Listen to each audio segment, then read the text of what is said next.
ब्राह्मण वो है जिसने हमेशा राज नहीं राष्ट्र को चाहा है। तो ब्राह्मण कभी दधीच बना है तो कभी परशुराम बन के आया है। चाहे लव जिहाद हो, चाहे लैंड का कोई मामला हो, चाहे कश्मीर के पंडितों पे हमला हो, सब में हमको टारगेट किया जाता है। हमने कभी नहीं चाहा कि आप हमें आरक्षण दें, लेकिन ना तो हमारे पास आरक्षण की तलवार है, ना हमारे लिए कोई सुरक्षा की ढाल है। इस तरीके से हमारे ऊपर हमला हो रहा है, हमारे समाज को टारगेट किया जा रहा है, उसके लिए हमें सुरक्षा चाहिए।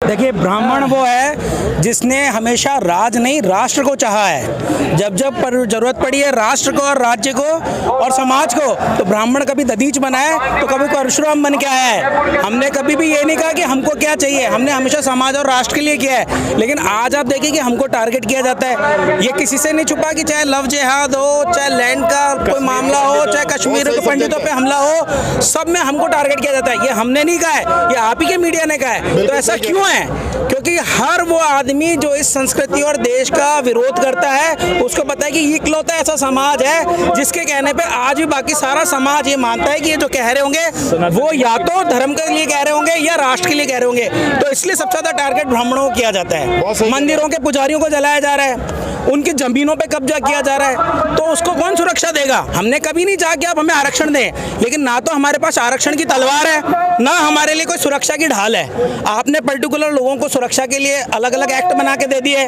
उनको आरक्षण दे दिया, हमने कभी विरोध नहीं किया। लेकिन आज वर्तमान परिस्थिति में जिस तरीके से हमारे ऊपर हमला हो रहा है, हमारे समाज को टारगेट किया जा रहा है, उसके लिए हमें सुरक्षा चाहिए। और हमें सुरक्षा हमारे लिए नहीं चाहिए, इस समाज के अंदर, इस राष्ट्र के अंदर समरूपता और रक्षा के लिए चाहिए।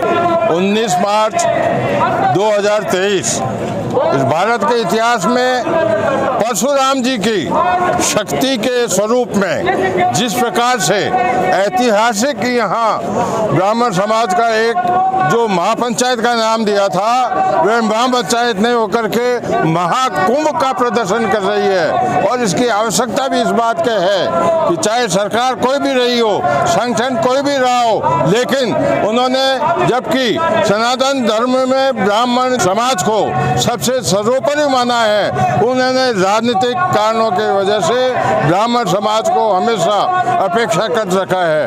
और इसी को लेकर के आप देख रहे हैं कि न केवल हिंदुस्तान से बल्कि हिंदुस्तान से बाहर से भी 10-15 दिन पहले से यहाँ विदेशी ब्राह्मण समाज के लोग यहाँ आए हुए हैं। और एक ये इस तरह का संदेश राजस्थान सरकार और भारत सरकार को देना चाहते हैं कि ब्राह्मण जब अपनी शक्ति प्रदर्शित करेगा तो उसके सामने कौन है कौन नहीं है वह नहीं दिखेगा।